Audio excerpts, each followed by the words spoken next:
Hello and welcome to another vlog and a new year. Happy New Year to everybody. Just pick my bin up that I knocked over. Are you somebody like me who struggles to set goals and intentions for themselves? Yeah, my ADHD means that I really struggle to actually knuckle down and formulate a plan.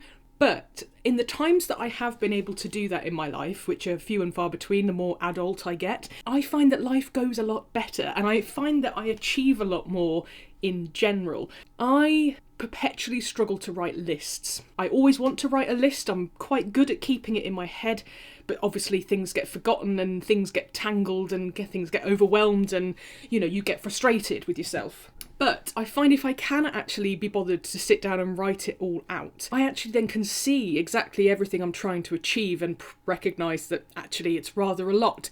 And usually if I break that down into, okay, what's achievable today, what's achievable this week, what's achievable this month, I find that, actually I'm trying to do too much in one moment and therefore always feel like I'm failing because I'm not achieving everything I want to achieve. So my plan for this year, continue along this methodology that I've kind of subconsciously been following, is to set stepping stones which turn into milestones. This is something I typed in a Patreon post to my lovely Mel's Angels community on my Patreon, and I realised I'd been a poet without even knowing it, even though it sounds really cringe and really cheesy. But if we are able to take baby steps, they eventually become waymarkers and milestones that we achieve a lot sooner than we anticipate. This is something that I'm really good at doing for my students. It's become a kind of natural talent of mine that I realised I had years ago when I first started teaching, that actually I can see what my students' intentions are and I instantly know exactly where to start them in order to build them up towards that goal that they want to achieve.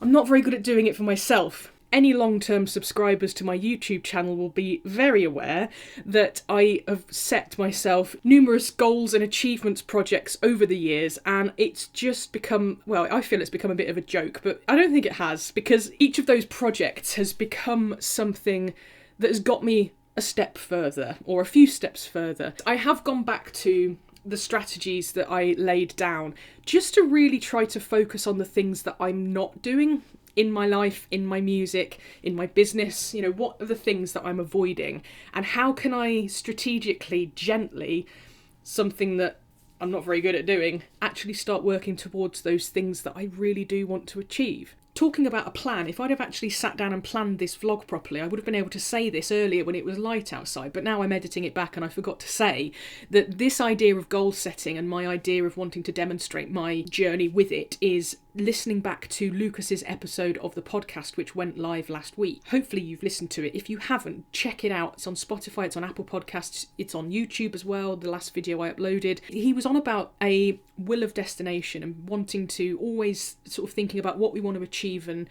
how we get there, but not really enjoying the journey along the way. But actually that is what it's all about. It's about the journey, not the destination. Just listening to him talk about that in his own way just really, inspired me. It's obviously something that I've come to the conclusion of myself. I think all people who take part in some kind of art or process of learning a new skill, we have to think about it like that. So go and check out his episode. It's full of really valuable information and insights, and it got my brain juices flowing, and I'm sure it will get yours going as well. So I thought I would just lay out a few things here. Why not talk to the vlog and just kind of say the things that I want to try and work on. Those of you that have seen my recent Halsway Manor vlog, I was on a stage week with Benjamin Mack and Filippo Gambetta, and I came away from that week with a whole heap of stuff to work on. And over my Christmas break, I've done a few days with the foot bass, and which actually wasn't one of my goals, but now is because I love it so much. And I also have been working on the pieces that Filippo gave us, and I'm going to play one of those for you in a moment because I've pretty much got it to a point that I'm prepared to put it on YouTube. Agata is one of the simpler pieces in the week, but it still caused me some kind of brain conundrums during that week. The other thing as well is that I'm really keen to do is start working my way towards performing again. Now, I was in a trio with Joe Freya and Sarah Matthews, and a year ago, sadly, we decided to call it a day, and I have now been left without a performing opportunity. It's kind of taken me a while to get my head around that and kind of process the grief of losing that trio. I feel I'm working towards something gently in my mind that I'm not prepared to share everything with you at the moment because I don't really want to and I'm not ready to, but just little ways that I can start to get myself back in a headspace, in a musical ability to be able to get back on stage and perform. And weirdly, solo work is the thing that I think might help me to get back into that rhythm. I've always been terrified of playing solo. It's like the most daunting thing, being there on stage by yourself. If anything goes wrong, it's all your fault. You've got nobody else to lean on, nobody else to help fill the gaps or, kind of spark off conversation with. The thing that I have always run away from, I'm gently sort of working my way towards, and I've got an opportunity to play solo in Gloucester on the 16th of March. There'll be a few more details in the description about that. I'm still awaiting a ticket link and different things, but if you're interested in that, I'm doing a whole day workshop called Session Survival Skills. It's a workshop that I've created to try and help people get better playing in groups and playing together, playing in sessions, jamming with their friends, that kind of thing. So there's a whole kind of day workshop on that. Then I'm running a session, a steady speed session, to kind of put that stuff into practice. And then in the evening, there's going to be a concert. Initially, I was like, oh my God, you want me to play solo for like 2 40-minute sets? Like, I don't even know if I can do that. But I've gradually sort of thought, actually, this is something to work towards. It's 3 months away. I'll be able to do this. Like, I can absolutely get my arse in gear and do this. This is going to be something to just gently create stepping stones towards. I've laid my line in the sand here on today's date, the 9th of January. This is going to be my plan for this year, is to just keep playing, keep practicing like I have been. I've been having my cabin sessions by myself, shutting myself off down the garden and having this joyous time, just completely stress-free.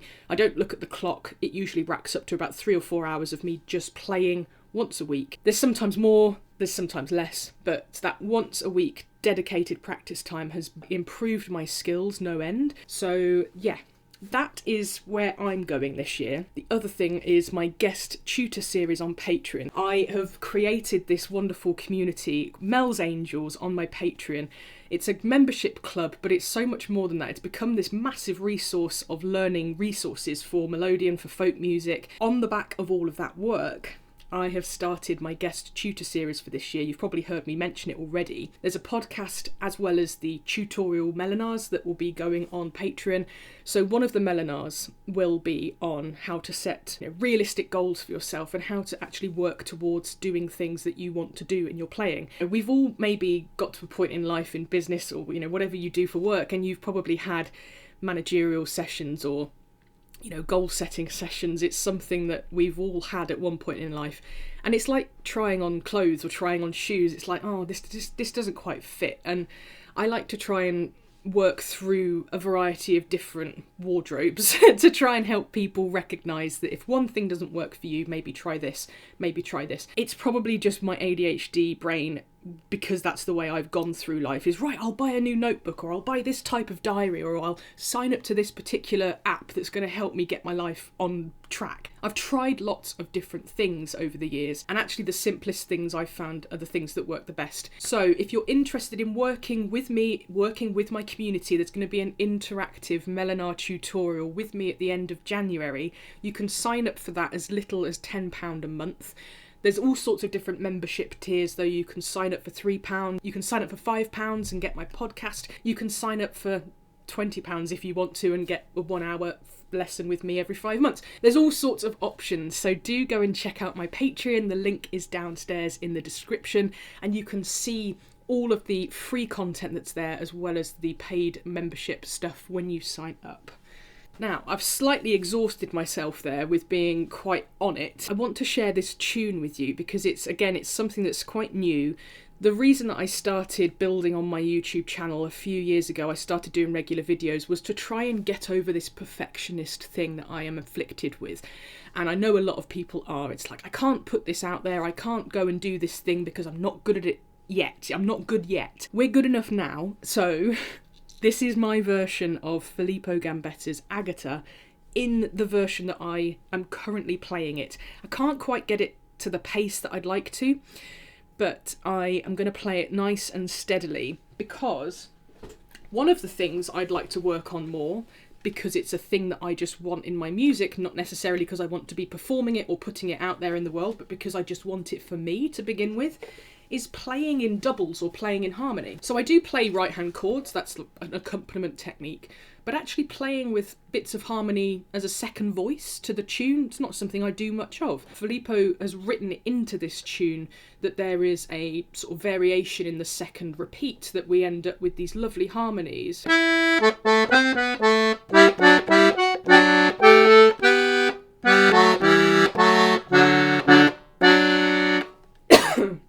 There. So that kind of stuff is new to me. My physicality, trying to get the fingers to work independently but also independently together, is something I'm building on. I really like the sound of it though, and I think it just beefs up the sound of the instrument. Plus, for a 2-row 8 bass, you've got so many limitations that actually trying to do more stuff like that is just opening doors to build a bigger sound than what the instrument is capable of if you just played it as a series of 2 rows and 8 basses. So it's a way for me to expand on the sound of this limitation. I feel like I'm just chatting to avoid doing the thing now, so I'm just going to go in and play Agata. A few moments later.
Going too fast for this bit.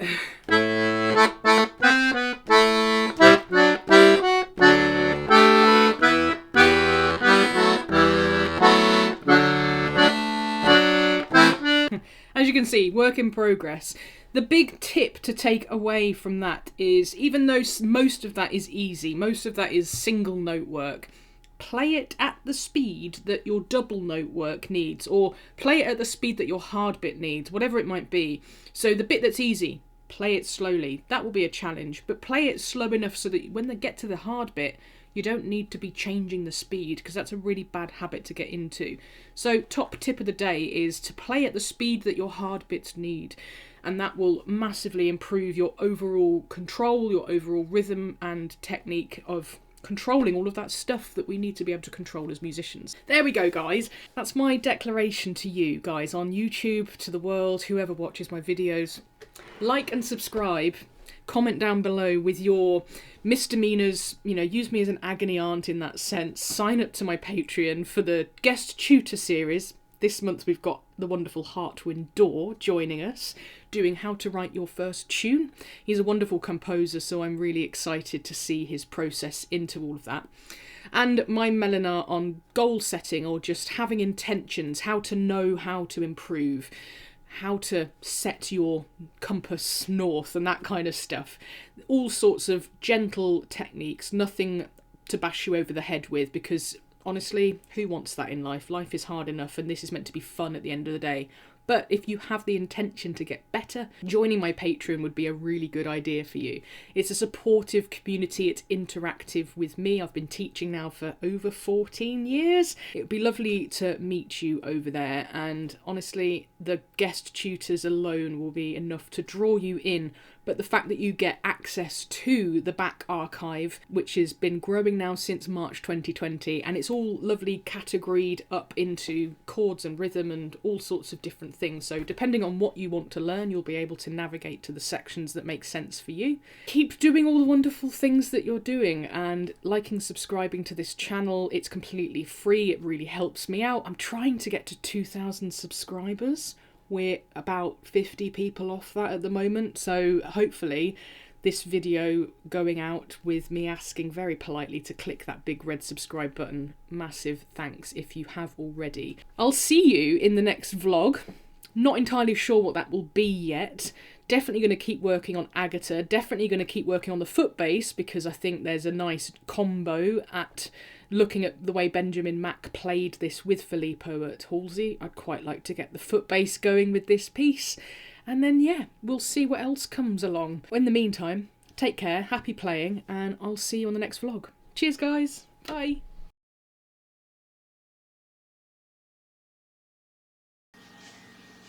I've always wanted to do that.